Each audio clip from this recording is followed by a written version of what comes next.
Question দিয়েছে, বলছে if 4x minus 1/5x equals to 6, then 1000x³ minus 1/8x³ equals to কত?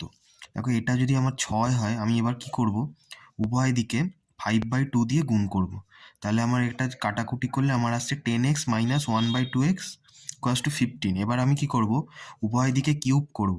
যদি cube করি তাহলে a³ minus b³ minus 3ab into a minus b আমার ফর্মুলায় চলে এলো ইকুয়ালস টু 15³ তাহলে এখান থেকে আমি পাচ্ছি 1000x³ minus 1/8x³।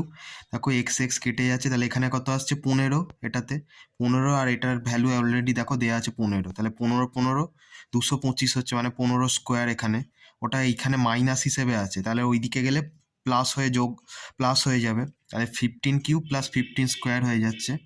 তাহলে এটা যদি আমি 15 স্কোয়ার যদি কমন নিই, তাহলে 15 স্কোয়ার ব্র্যাকেটের মধ্যে থাকছে 15 প্লাস 1 ইকুয়ালস টু, তাহলে কত হচ্ছে 15 স্কোয়ার মানে 225, আর 16 মানে 225 ইন্টু 16 করলে 300 এর কারেক্ট অ্যান্সার হবে।